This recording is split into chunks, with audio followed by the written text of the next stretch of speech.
Video like जरूर कर लीजिए और ऐसे वीडियो लगातार फ्री में पाने के लिए चैनल को तुरंत सब्सक्राइब कर लीजिए और बेल आइकन को जरूर टैप कर लीजिए ताकि आगे भी सारे वीडियो आपको मिलते रहे। यूट्यूब में फॉलो करते हैं तो प्लीज ये वाला फ्री टेलीग्राम चैनल जरूर ज्वाइन कर लीजिएगा। सारे नोटिफिकेशन, सारे अपडेट यहीं पे आते हैं, ध्यान रखिए। मम्मी समझ जाएगी। Hello everyone, welcome you all to study for civil services. 1 April के करंट अफेयर्स हमने कल कंप्लीट किए थे और आप लोगों ने उस कॉन्सेप्ट को समझा था। ऐसे ही आज भी हम लोग सेम अनदर 5 टॉपिक्स को यहाँ पे कंप्लीट करेंगे। और ये 2 अप्रैल के करंट अफेयर्स हैं। ये करंट अफेयर इंपॉर्टेंट रहेंगे अपकमिंग एग्जाम के लिए। आप सभी लोग जो भी एग्जाम्स की, कोई भी एग्जाम की तैयारी कर रहे हो, सब में ये करंट अफेयर काम आने वाले हैं। तो मैं आपको यही एक सलाह दूंगी कि सब लोग इसको बहुत अच्छे से पढ़ें। आपको इसकी पीडीएफ चाहिए होगी तो आप ये नंबर्स पे कॉल कर लो, पीडीएफ भी मिल जाएगी। टेलीग्राम चैनल ज्वाइन करोगे तो जो अपडेट्स हैं वो मिल जाएंगे। एंड मैंने आपको बताया था आपके लिए एक सरप्राइज है जो कि आपको आज जो है वो अवेलेबल करवाया जाएगा यूट्यूब पे। इसी चैनल पे रहिएगा। आज के हैं भाई, सबसे पहला गुलाल गोटा, दूसरा है समुद्र महत्वाकांक्षाएं, एक्सीलेंस, बासमती राइस और आरबीआई। 5 टॉपिक है। पांचों के पांचों प्रीलिम्स और मेंस दोनों के लिए आपको फायदा पहुंचाएंगे। डेली आप करंट अफेयर्स पढ़ते हो तो आपका अब तक करंट अफेयर और स्टैटिक पोर्शन काफी स्ट्रांग हो चुका होगा। एक होता है भाई गुलाल गोटा। गुलाल गोटा जो है वो कहाँ पे होता है? जयपुर, राजस्थान में। होली के समय एक अलग से ये एक, जो भी आप में से जयपुर का होगा या फिर कोई वहां पे रहता होगा तो आपने सुना होगा गुलाल गोटा। तो गुलाल गोटा जयपुर में काफी ज्यादा फेमस है। ये एक्चुअली जगह भी है वहां पर एक। खैर वो तो उन्होंने जगह बना दी, वो बात अलग है। पर ये क्या होता है, गुलाल गोटा होता क्या है? ये एक लाख की बनी हुई गुलाल डाल के एक बहुत ही बड़ा सा एक बना दिया जाता है। ठीक है, एक चीज बना दी जाती है। एक आप कह लो कि एक तरीके से ना वो, एक तरीके से वो गोल गोल से बना दिए जाते हैं गुलाल की मदद से। ठीक है, तो वो लाख के जो चूड़ियां होती है ना, उसका एक बेस तैयार किया जाता है। जो उसे लाख को बॉईल करके, लाख क्या होता है, इंसेक्ट्स का जो द्वारा जो एक सब्सटेंस रिलीज किया जाता है वाटर में, उसको बना दिया जाता है। रेड, येलो, ग्रीन कलर के उसमें ऐड किए जाते हैं ताकि वो खूबसूरत लगने शुरू हो जाए। और उसके बाद फिर उसको सूखने की मदद से किया जाता है। ये जयपुर की ही अपनी पहचान है गुलाल गोटा। जो वहाँ के मुस्लिम लाख मेकर्स हैं, जिन्हें मनिहार्स भी बोला जाता है जयपुर में, वो यहाँ पर इसको बनाते हैं। एक तरीके से बॉल होती है और कुछ नहीं होता। ठीक है, 25 मार्च को होली थी तो वहां पर बहुत ही यूनिक सी चीज की जाती है। स्मॉल बॉल होती है लाख की बनी हुई, जिसके अंदर ड्राई गुलाल होता है। मनिहार यहाँ पे कहते हैं। ये 400 साल पुराना ट्रेडिशन है गुलाल गोटास को बनाने का। बहुत ही फ्लेक्सिबल बना दिया जाता है। और ये जो है इंसेक्ट्स जो सेक्रीट करते हैं उसी से बनाया जाता है रेजिन। ठीक है, और ये जो लाख होता है वो कई बार छत्तीसगढ़, झारखंड, अलग अलग जगह से लेके आया जाता है। तो ये होता है गुलाल गोटा। समझ गए भाई? बहुत पुराना है ये जयपुर का। ठीक है, ये मुस्लिम बनाते हैं, मुस्लिम वहाँ के मनिहार जिन्हें कहते हैं, जो कि बहुत पुराने अफगानिस्तान से यहाँ पे आए थे। ये बगरू जो जयपुर के बिल्कुल पास में पड़ता है, आप मान के चलो जयपुर का जो मेन सिटी है उससे करीब आधा पौना घंटा पड़ता है बगरू। वहां पहुंचे थे। और 1927 से जब जयपुर बना था सवाई जय सिंह द्वारा, तब त्रिपोलिया बाजार और मनिहार कम्युनिटी सबने मिलकर के इसको यहाँ पर आज भी बेचा जाता है। ठीक है भाई। तो जो एक 6 गुलाल गोटास होते हैं उनकी बॉल 150 रुपए की बिकती है, वाटर बैलून से भी सस्ती होती है। ठीक है भाई, तो ये सब कुछ सब लोग वहाँ के महिलाएं और सारे कारीगर परिवार इसमें काम करते हैं। बहुत ही इको फ्रेंडली रहता है। मनिहार्स का काफी ज्यादा हेल्पफुल हो जाता है। और जयपुर में आप आज तो जो है बहुत ही केमिकल बेस्ड बेंगल्स भी मिलते हैं। तो ट्रेडिशनल लाख के बेंगल्स के जो है इम्पैक्ट पड़ता जा रहा है, लेकिन हाँ अभी भी उसकी जो एक तरीके से जो पहचान है वो अभी भी काफी ज्यादा है। तो इससे क्या होता है ना, ऐसी सब प्रोडक्ट से आर्टिस्ट लोगों को काफी पहचान मिलती है, ग्लोबल लेवल पे काफी बढ़िया रहता है। जैसे कि G20 समिट में भी हुआ था, मोहम्मद आवाज मोहम्मद करके। तो इन सबको जीआई टैग्स मिलना, गुलाल गोटा को बोला जा रहा है कि जीआई टैग होना चाहिए ताकि इसकी ऑथेंटिसिटी, प्रामाणिकता जो है वो काफी ज्यादा प्रमोट की जा सके। तो इसे कहते हैं गुलाल गोटा। होली के समय इस्तेमाल किया जाता है, जयपुर की 400 साल पुराने इतिहास को दर्शाते हुए। इसको बनाने के लिए जयपुर में जो है लाख को बॉईल करके वाटर में फ्लेक्सिबल कर दिया जाता है। और उसमें गुलाल फिल कर दिया जाता है और उसे फिर दोबारा लाख से भर दिया जाता है। ठीक है, तो ये लाख कहाँ से आता है? ये लाख आता है छत्तीसगढ़ और झारखंड से। तो ये एक बहुत पुराना ट्रेडिशन है, गवर्नमेंट ने भी इसको काफी प्रमोट करा है। ठीक है, तो बगरू पूछा जाता है, बगरू, गुलाल या फिर इस सब में क्या ट्रेडिशन है, तो यहाँ पर मनिहार्स रहते हैं जहां पर मनीहार्स ने इसको सेटल करके लाख मेकिंग सीखा, बनाया। मार्केट नहीं है, यहाँ बिकता नहीं है, बिकता तो त्रिपोलिया बाजार में है, पर ये वो प्लेस है जहां पर ये चीज बनाई जाती है। तो ये एक ट्रेडिशनल मेथड है होली के फेस्टिवल को मनाने का जयपुर राजस्थान में। तो ये ठीक है भाई, याद रखिएगा। आप चाहे तो अभी वीडियो को पॉज करके जाके इसकी पिक्चर भी देख सकते हो कि ये क्या चीज है। ठीक है, चलिए ऐसे ही हम अगले आर्टिकल पे बढ़ते हैं। इंडिया का ओशन के ऊपर, क्योंकि देखो यार, इंडिया जो है अभी चाइना से बहुत थ्रेट में आ रहा है। तो अभी इंडिया ने यहाँ पर जो है बोला है इंटरनेशनल सी बेड अथॉरिटी को कि हम लोगों को यहाँ पर अधिकार चाहिए इंडियन ओशन में जाके एक्सप्लोर करने की। तो इंडिया की एप्लीकेशन पहले भी जा चुकी है, वो बात अलग है कि भाई वो रिजेक्ट हो गया, बहुत सारी चीजें रही। तो अब हम लोग इंडियन ओशन में जाके रिसर्च करना चाहते हैं, जो कि बुराई नहीं है भाई, इंडियन ओशन के पूरे रीजन में एक्सप्लोर करना है, रिसर्च करना है। तो उसकी रिसर्च करने के लिए हम लोग चाह रहे हैं कि वहां जाके नई चीजों को देखें। तो चाइना से थ्रेट आ रहा है इस चीज का। ठीक है, तो इन सब रीजन्स को एक्सप्लोर करने के ऊपर ही सारी बात चल रही है कि हमें उन सब रीजन्स को एक्सप्लोर करना है, सारे फैक्ट्स। तो अब ये सब जो रीजन्स हैं वो कुछ श्रीलंका के पास में है, कुछ चाइना के पास में है, तो वो रीजन्स आते हैं। जैसे एक रीजन वहां पे है इंडिया के कोस्ट से 3000 किलोमीटर दूर, ANC माउंट करके। ठीक है, ये है जिसको कहा जाता है कि इसमें कोबाल्ट, निकल, मैंगनीज और कॉपर जो होता है, तांबा, वो बहुत ज्यादा है। तो अच्छा खासा अमाउंट में हमें देखने को मिल सकता है ANC अमाउंट में। तो यहाँ पर भाई बात है कि भाई कैसे उसको हम इस्तेमाल कर सकते हैं, वो ओशन का जो अमाउंट है। ठीक है, क्योंकि यार जो पूरे वर्ल्ड के जितने भी ओशन है, जितने भी सीज है, 60% से ज्यादा ऐसा कहा जाता है कि उसमें मिनरल्स मिलते ही मिलते हैं, लेकिन उसको एक्सट्रैक्ट करना, उसको निकालना, उसकी कॉस्ट भाई बहुत ज्यादा पड़ती है। ठीक है, तो अभी तक तो किसी कंट्री ने कॉमर्शियली इसको इस्तेमाल नहीं करा है, अपनी देशों में, अपनी कंट्री में जरूर इस्तेमाल करा है, पर कॉमर्शियल बेस पे इसका इस्तेमाल अभी किया है कि वो उन सब पे जाके एक्सट्रैक्ट करे और इस तरीके से करे।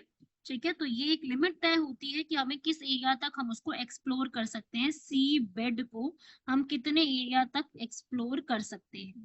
तो ये हमारी UN क्लॉज होती है, United Nation convention on the laws of the sea. वो बात अलग है, इन लॉज को चाइना नहीं मानता। ठीक है, तो ये कमीशन तय करती है कि आपके एरिया का कोस्ट, आपका तट यहाँ पर है, तो यहाँ से कितना किलोमीटर तक आपका कंट्रोल है, कितने के बाद दूसरी कंट्री का आ जाएगा, है ना। 200 नॉटिकल माइल्स तक एक कंट्री का कंट्रोल, एक्सक्लूसिव राइट्स रहते हैं, आपको विशेष अधिकार आपके खुद के होते हैं। 200 नॉटिकल माइल्स, एक नॉटिकल माइल में करीब 1.86 किलोमीटर होते हैं। ठीक है, ये नॉटिकल माइल्स जो है वो समुद्र में पानी की दूरी मापने के लिए इस्तेमाल किया जाता है। तो आप 200 को मल्टीप्लाई कर लो 1.86 से, आपका आंसर आ जाएगा 372 किलोमीटर। तो 372 किलोमीटर तक उस कंट्री का एक्सक्लूसिव विशेष अधिकार होता है। ठीक है, तो ये वाले फैक्ट्स आपको याद रखने हैं। ऐसे होता है, ये किसने दिए? UN क्लॉज ने। चाइना इसको मानने से आज भी इनकार करता है। ठीक है, श्रीलंका की तरह भारत भी अपनी सीमा से 350 समुद्री मील, वही अभी बताया ना, 372, 350 करीब, उस तक अपने महाद्वीपीय शेल्फ, जिसे कॉन्टिनेंटल शेल्फ कहते हैं, उसको दावा पेश करता है, किंतु अभी तक इस पे कोई निर्णय नहीं लिया गया है। इंडिया ने पहले भी सेंट्रल ओशन, इंडियन ओशन की रीजन में अपने आप को ये बोला था कि हम लोगों को यहाँ पर रिसर्च वर्क करनी है, बड़े बड़े बेसिन में जाके करनी है, पर उस पर आज भी कोई रिजल्ट नहीं है।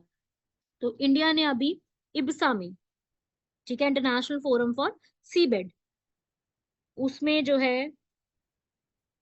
यहाँ पर एक तरीके से पूरी माइनिंग करने के लिए यहाँ पर एक डीप सी करके बात तो करी है। बाकी देखो इस तरीके से इंडिया किस तरीके से इस पे आगे काम करता है, वो मैं आपको आगे जरूर बताऊँ। थर्ड आता है भाई order awards, very very important. अभी रिसेंटली हमारे प्रधानमंत्री को order of the Druk Gyalpo, Bhutan का हाईएस्ट अवार्ड मिला है। हमारे प्रधानमंत्री पहले फॉरेन हेड ऐसे बन जाएंगे जिनको यह अवार्ड मिला है, और पहले नॉन भूटानीज, मतलब पहले क्या होता था कि सारे भूटान के लोगों को ही मिलता था। जैसे अपने इंडिया में कौन सा अवार्ड होता है? अपने इंडिया में होता है भारत रत्न। ऐसे ही भूटान में कौन सा होता है? भूटान में कौन सा अवार्ड होता है? Order of the Druk Gyalpo. ये अवार्ड वहां पे दिया जाता है, पहले नॉन भूटानीज है। ठीक है, भूटान का सबसे हाईएस्ट अवार्ड है। जो कि जैसे अपने यहाँ भारत रत्न दिया जाता है हाईएस्ट अवार्ड के रूप में, ऐसे ही वो दिया जाता है सभी जीवन भर किसने असाधारण सेवा करी है, उपलब्धि दी है। ठीक है, और ये अवार्ड आगे चल के अब भारत और भूटान के रिश्तों को और बेटर करेगा। ठीक है, ये अवार्ड दिया गया है, इससे पहले भी हमारे प्रधानमंत्री को कई अवार्ड्स मिल चुके हैं। ये अवार्ड से हम ये कह सकते हैं कि एक अलग से शुरुआत हुई है, प्रतीकवाद है, विशिष्ट भूमिका निभाई जा रही है। ठीक है, ये सारी चीजें हमें देखने को मिलेंगी। और द क्वीन ग्रैंड मदर आशी केसंग चुडन वांगचुक जो है, उन्होंने ये स्टार्ट किया था पहले। उसके बाद करते करते काफी सारे लोगों को ये अवार्ड मिला है, और अभी ये अवार्ड जो है हमारे प्रधानमंत्री को दिया गया है। ठीक है, order of the Druk Gyalpo याद रखना है, इसे ड्रैगन किंग करके भी बोलते हैं भूटान के। ठीक है भाई, इससे पूछा जाता है, ये अलग अलग ग्रेड्स के लोगों को अवार्ड प्रेजेंट किया जाता है। किसको मिला है ये आपको याद रखना है, नाम सबसे ज्यादा पूछा जाता है, किसको अवार्ड दिया गया है, सीधा इससे एग्जाम में क्वेश्चन आते हैं। ठीक है, या हाईएस्ट अवार्ड कहाँ का है, कौन सी कंट्री का है, कैसे कैसा है, ऐसे सब एग्जाम में पूछे जाते हैं। ठीक है भाई, तो इस तरीके से याद रखिएगा। और साथ ही साथ पहली बार ऐसा हुआ है कि अवार्ड दिया गया है। क्लियर हुआ भाई, पहली बार हुआ है इसलिए ज्यादा इंपॉर्टेंट रहेगा। भूटान और इंडिया के रिलेशंस भी मैं बताऊंगी काफी ज्यादा बढ़िया हो चुके हैं, पहले से ही अच्छे हैं। ये नहीं क्या हुआ है, पहले से ही बढ़िया है, पर अभी ये कि और ज्यादा अच्छे हो गए हैं, सेल्फ रिलायंस जैसी चीजें बढ़ गई। और अभी पता है भूटान और इंडिया के बीच में, अगर मैं अभी का बताऊं आपको, तो भूटान और इंडिया के बीच में रेलवे लिंक भी साइन हुआ है कि हम रेलवे लिंक बनाएंगे, जैसे कि कोजराहार और गेलीफू वाला स्टार्ट हुआ था। फिर हमने स्टार्ट किया था कि भाई पेट्रोल और ऑयल और लुब्रिकेंट्स POL भी सप्लाई किया करेंगे, एनर्जी एफिशिएंसी पे ध्यान देंगे, फार्मास्यूटिकल पे ध्यान देंगे, डिजिटल कनेक्टिविटी को फोकस करते हुए दोनों कंट्रीज हेल्प करेंगे। और इंडिया ने तो इवन भूटान को जो है, अभी उनका जो 5 ईयर प्लान चल रहा है भूटान का इंडिया में तो खत्म हो गए, पर भूटान के जो 5 ईयर प्लान है उसमें 10,000 करोड़ रुपए का असिस्टेंस प्रोवाइड करेगा। 10,000 करोड़ अमाउंट कम नहीं है, काफी ज्यादा अमाउंट इंडिया प्रोवाइड कर रहा है, ताकि चाइना के इन्फ्लुएंस को यहाँ पर रिड्यूस किया जा सके, क्योंकि चाइना ऑलरेडी यहाँ पर इन्फ्लुएंस को बढ़ा रहा है। क्लियर हुआ? ठीक है भाई, ये थे इंडिया और भूटान के इंपॉर्टेंट फैक्ट्स, इंफॉर्मेशन जो डायरेक्टली हमसे पूछी जा सकती है। चलिए बढ़ लेते हैं हम लोग फोर्थ आर्टिकल की तरफ। इंडिया और पाकिस्तान के बीच में बासमती राइस का एक डिस्प्यूट चल रहा है। हमारे इंडियन एग्रीकल्चर रिसर्च इंस्टीट्यूट ने ये बोला है कि बासमती राइस जो है ना, वो पाकिस्तान और इंडिया के बीच में काफी बड़ा डिस्प्यूट के रूप में आ गया। ठीक है, क्योंकि इंडिया के जो बासमती राइस होते हैं वो सबसे ज्यादा एक्सपोर्ट किए जाते हैं। ठीक है, तो जो एक्सपोर्ट है वो पाकिस्तान में डिफरेंट डिफरेंट नामों से बिकते हैं, डिफरेंट डिफरेंट नाम है उसके, तो वही चीजें यहाँ पर जो लिखी गई हैं। ठीक है,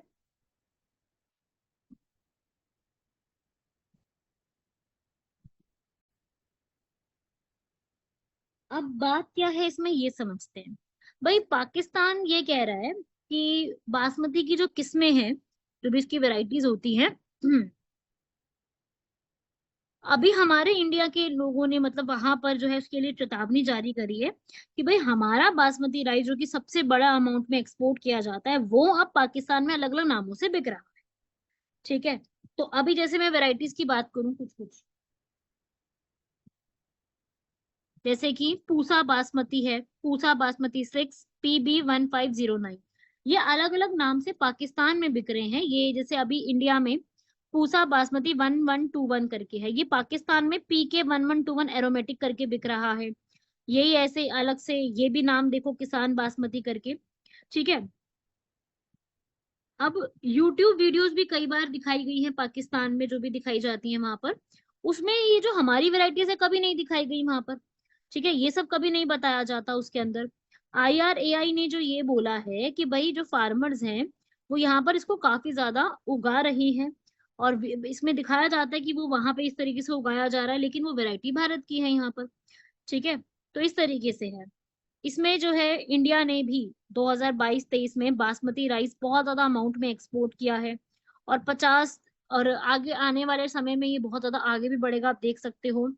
बासमती की बैटल जो है वो आज भी चल रही है कि भाई ये जो है प्रॉपरली है किस कंट्री का। पाकिस्तान जो है, पाकिस्तान के रुपए जो है उसको डेप्रिशिएट हो रहा है, मूल्यह्रास हो रहा है, उसकी वजह से यूरोपीय संघ, अच्छा पता है पाकिस्तान ये वाले केस को ना यूरोपियन संघ में ले गया।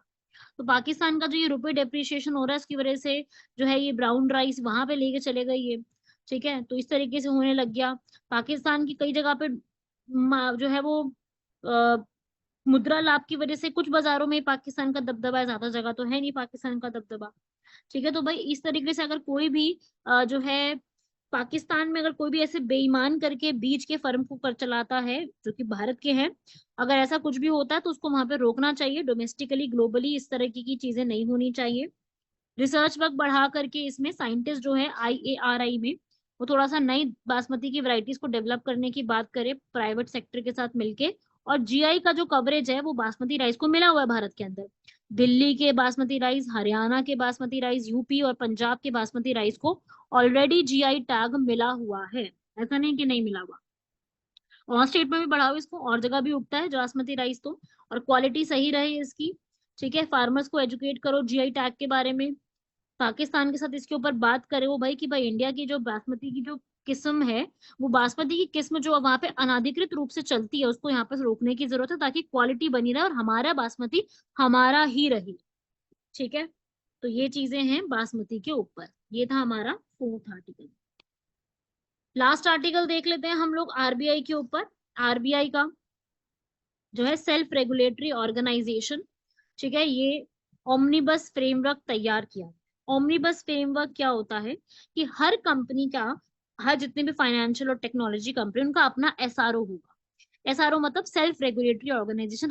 हर कंपनी अपने तरीके से रेगुलेट करेगी, वो अपने तरीके से चलेगी, और वहां पर उनके अपने हिसाब से सारा रिकॉग्निशन का प्रोसेस रहेगा। तो ओमनीबस करके ये पूरा प्रोसेस है, ओमनीबस पैरामीटर्स जिसे कहते हैं, जिसमें वो पूरी कंपनी जो होगी उसके पैरामीटर्स, उसकी रिस्पॉन्सिबिलिटीज, हर चीज देखी जाएगी।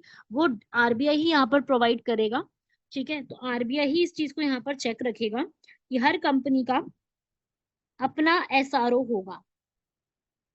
सेल्फ रेगुलेटरी RBI का ही ये फ्रेमवर्क है, ठीक है। उसकी रिस्पॉन्सिबिलिटी, एलिजिबिलिटी कितनी है, उसका एप्लीकेशन प्रोसेस कैसे होगा, हर चीज यहाँ पर जो है वो तैयार कौन करेगा, RBI ने ये चीज रिलीज कर दी है यहाँ पर। ओमनीबस SRO फ्रेमवर्क कहते हैं, RBI ने जो फाइनलाइज करा है।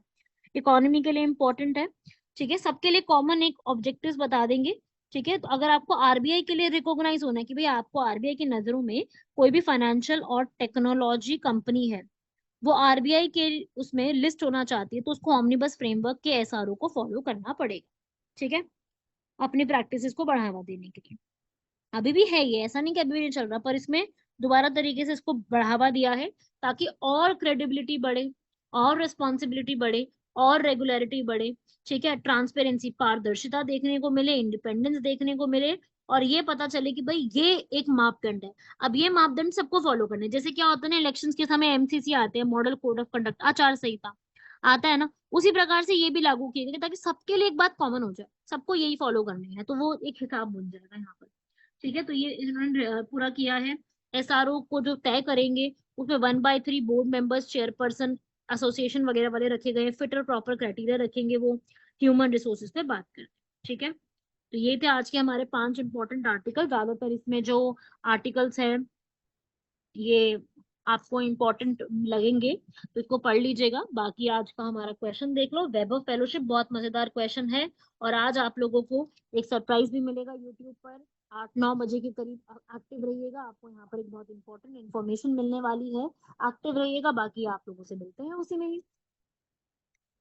तो वेब ऑफ फेलोशिप प्रोग्राम क्या है भाई, हमारी साइंस एंड टेक्नोलॉजी स्टार्ट किया है। वेब ऑफ का मतलब है वैश्विक भारतीय वैज्ञानिक स्कीम, वैज्ञानिकों के लिए है, इंडियन ओरिजिन साइंटिस्ट जितने भी हैं वो अब्रॉड भेजे जाके उनको और रिसर्च वर्क करवाया जाएगा, रिसर्च फैकल्टी के हिसाब से, ठीक है। ताकि भारत में जो स्टेम है, stem science, technology, engineering, mathematics और मेडिसिन, एक और M जुड़ गया मेडिसिन, यहाँ पर जो है वो मतलब फेलोज जितने भी यहाँ पे सिलेक्ट किए जाएंगे वो 1 से 2 महीने या फिर 3 साल तक जो है आईआईटीज वगैरह जिस जगह से निकाले जाएंगे ये फेलोशिप, और फिर उनको वहां भेजा जाएगा ताकि वो वहां जाके अपनी फेलोशिप प्रोग्राम्स को कंप्लीट कर सके। तो आप रीड कर सकते हो, सारी स्टेटमेंट्स करेक्ट है। इंडियन ओरिजिन साइंटिस्ट को अब्रॉड भेजा जाएगा फॉर शॉर्ट टर्म कोलैबोरेशन। इनको 1 या 2 महीने साल में या फिर मैक्सिमम 3 साल जो है इंडियन ओरिजिन साइंटिस्ट जो है वो यहाँ पर जो कि अब्रॉड में रहते हैं, सॉरी मैंने उल्टा बोल दिया, जो अब्रॉड में रहते हैं वो इंडिया में आ सकते हैं, और उनको अट्रैक्ट करने के लिए फेलोशिप स्कीम स्टार्ट की गई कि वो यहाँ पे आ सकते हैं, ठीक है, शॉर्ट टर्म के लिए 1 महीने 2 महीने या फिर मैक्सिमम 3 साल भारत के आईआईटीज आईआईएस में आकर के अपनी वो पढ़ाई और सारी रिसर्च वर्क कोलैबोरेशन को कंप्लीट कर सकते हैं, ताकि हर कंट्री के बीच में आपस में जा करके क्या बने, एक आप यूं कह सकते हो कि रिसर्च वर्क जो है वो कंप्लीट करा जा सके। ठीक है भाई, ऐसे ही हमारा अगला है इंडिया की इक्विटी मार्केट के ऊपर। इंडिया की इक्विटी मार्केट देखेंगे, स्टॉक मार्केट ही बेसिकली आप इसको कह सकते हो। इंडिया की इक्विटी मार्केट स्टॉक मार्केट का क्या अभी चल रहा है थोड़ा सा देख लेते हैं। फोर्थ लार्जेस्ट हम हो गए हैं, सच्चाई है ये वाली तो, ठीक है। हांगकांग को भी करके हम लोग थर्ड बन गए हैं, सॉरी अभी जो है हम लोग थर्ड नंबर पे आ गए हैं, चाहे डिप भी आ रहा है बट फिर भी यूएस चाइना टॉप पे है इसके अंदर, और थर्ड पे हम आ गए हैं हांगकांग को सरपास करते हुए। ठीक है, अभी इंडियन एक्सचेंज की जो वैल्यू है वो 4.33 ट्रिलियन है, जीडीपी में बहुत कंट्रीब्यूशन दे चुका है। और चाइना में जब जैसे लोग इतना इन्वेस्ट करते हैं और इन सब चीजें होती हैं, चाइना को अल्टरनेटिव अब इंडिया बन चुका है। ठीक है, तो ये चीज है। वही अब यहाँ कर आपको मैं बता रही हूँ कि भाई हम लोग यहाँ पर जो मार्केट बन गए हैं उसी के ऊपर है, आपको एक्सप्लेन करना है कि स्टॉक मार्केट का क्या रेलिवेंस रहता है। इस पूरे के पूरे क्वेश्चन का आंसर आपको मेंस की फॉर्म में लिखना है। ठीक है, मैं आपको समझा देती हूँ। इंडिया में स्टॉक एक्सचेंज दो तरीके से होते हैं, बॉम्बे स्टॉक एक्सचेंज और नेशनल स्टॉक एक्सचेंज। स्टॉक जो है एक फिजिकली चीज होती है जिसके थ्रू आप सारी चीजें जो है वो कर सकते हो। इंडिया में जो है प्राइजेस के लिए, इन्वेस्टर्स के लिए, सेकेंडरी मार्केट्स के लिए यहाँ पर एक्सचेंज किया जाता है। काफी सारे इंडेक्स रूप में निकलते हैं, सबसे पहला बॉम्बे स्टॉक एक्सचेंज है, पूरे वर्ल्ड का सबसे पुराना है, और इन्होंने अपना बॉम्बे स्टॉक एक्सचेंज ने अपना सेंसेक्स निकाला था, ठीक है, जिसमें ये अपने ट्रेडिंग एक्सचेंज कंपनीज करते हैं। और नेशनल स्टॉक एक्सचेंज ने 1992 में अपना स्टॉक एक्सचेंज निकाला था इलेक्ट्रॉनिकली तरीके से, जो कि अपना निफ्टी लॉन्च करता है। इस तरीके से सारी चीजें होती हैं, काफी बड़े लेवल पे ये स्टॉक एक्सचेंज का काम किया जाता है। तो वही आपको बताना है कि कैसे ये ग्रो करना। क्लियर हुआ भाई सबको? तो ये सब आपके आर्टिकल्स थे, मुझे फिर से आपके कमेंट्स चाहिए और इस पे व्यूज इंक्रीज करो ताकि हम लोग इसको और ज्यादा कॉन्टिन्यूसली रख सके, वरना ये कॉन्टिन्यूस रखना मुश्किल हो जाएगा। ठीक है, डेली आपके लिए वीडियोस बनाई जाती है, मेहनत की जाती है, तो आप लोगों की जिम्मेदारी है कि इस पे इसको ज्यादा से ज्यादा बच्चों के साथ शेयर किया जाए। जितना शेयर करोगे, जितने व्यूज बढ़ेंगे, उतने ज्यादा ही हम लोग इसको ज्यादा इंक्रीज करने को, मतलब हम लोग इसमें और ज्यादा चीजें जो है वो लेकर के आएंगे। ठीक है भाई, चलिए मिलते हैं आप सभी लोगों से नेक्स्ट लेक्चर में, तब तक के लिए धन्यवाद, शुक्रिया, जय